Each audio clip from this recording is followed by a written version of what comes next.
बिस्मिल्लाहिर्रहमानिर्रहीम अस्सलाम वालेकुम। वेलकम टू एडिफाई इस्लामाबाद अल मुफ्लिहून। Hope you are all fine. जैसा जैसा कि आपको पता है हमारा एक सिलसिला चल रहा है कि डिफरेंट कंट्रीज़ के अबाउट डिस्कशन करते हैं। ये देखते हैं कि उनका वीज़ा कैसे उनका वीज़ा प्रोसेस क्या है, अगर वो उन्होंने वीज़ा अप्लाई करना है तो उसकी रिक्वायरमेंट्स क्या होती हैं, उसकी एलिजिबिलिटी क्या होती है। इस तरह डिफरेंट कंट्रीज़ के बारे में मैं आपको डिटेल्स देती हूँ। वीडियोस हमारी यूएसए के अबाउट थी, मैं आपको यूएसए के E2 वीज़ा के अबाउट सारी इन्फॉर्मेशन दी थी। और इस वीडियो में जिस कंट्री को हम डिस्कस करेंगे वो है यूके, इसको इंग्लैंड भी कहते हैं। So today we are talking about UK visit या टूरिस्ट वीज़ा।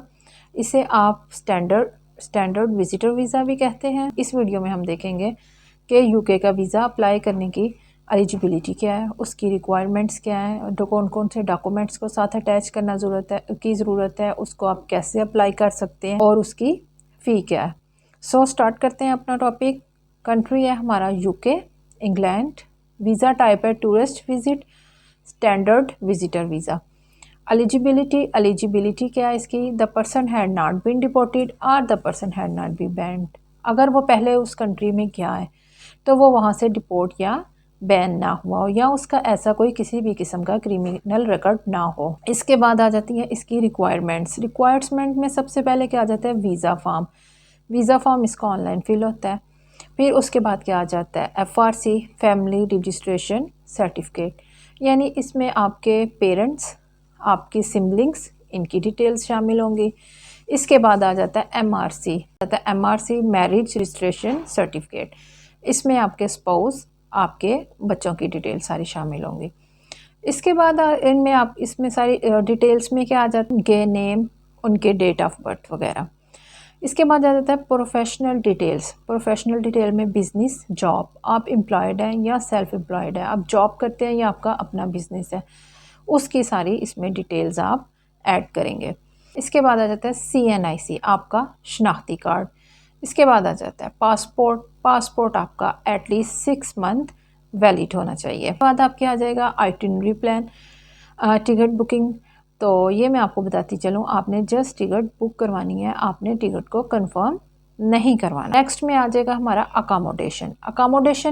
अगर आप विजिट वीज़ा अप्लाई कर रहे हैं या आपको कोई वहाँ पे इनवाइट कर रहा है तो आप अपने इनविटेशन, जो आपको इनवाइट कर रहा है, उसके घर का एड्रेस, उसका ईमेल एड्रेस, उसका कॉन्टैक्ट नंबर साथ अटैच करेंगे। और अगर आप टूरिस्ट वीज़ा पे जा रहे हैं तो आप होटल बुकिंग, आप अपने होटल का नेम, उस होटल के सारी डिटेल्स, उसका ईमेल एड्रेस और कॉन्टैक्ट नंबर साथ ऐड करेंगे। इसके बाद आ जाते हैं प्रूफ ऑफ फंड। सबसे मेन चीज़ बैंक स्टेटमेंट, जिसके बारे में सब लोग जो उनसे पूछते हैं कि बैंक स्टेटमेंट कितनी होनी चाहिए। ये क्वेश्चन बहुत दफ़ा पूछा जाता है। तो बैंक स्टेटमेंट जो सी आपकी एटलीस्ट 6 मंथ की होनी चाहिए और स्ट्रॉन्ग बैंक स्टेटमेंट आपकी होनी चाहिए। और आपके बैंक में इतना सफिशेंट बैलेंस होना चाहिए कि आप वहाँ जाके अपने जो आपके एक्सपेंसेस हैं उनको आप आसानी से पूरा कर सकें। और आपके बैंक में इतना बैलेंस होना चाहिए जो आपकी जो नीड्स हैं उनको मीट करता हो। देन प्लस उतनी ही एडिशनल अमाउंट जो सी है वो आपके बैंक में मौजूद होनी चाहिए। यानी कि आपका बैंक बैलेंस इतना होना चाहिए कि आप जब विज़िट पे जा रहे हैं तो वहाँ जाके आप अपने अखराजात को आसानी के साथ पूरा कर सकें। यानी कि आपके अकाउंट में इतना बैलेंस होना चाहिए कि अगर आप विज़िट पे जा रहे हैं, वहाँ जाके आप अपने अखराजात को पूरा कर रहे हैं, और अखराजात को पूरा करने के बाद भी आपके अकाउंट में उतना ही बैलेंस होना चाहिए जितने के आप वहाँ पे एक्सपेंस जो हैं वो बर्दाश्त कर रहे हैं।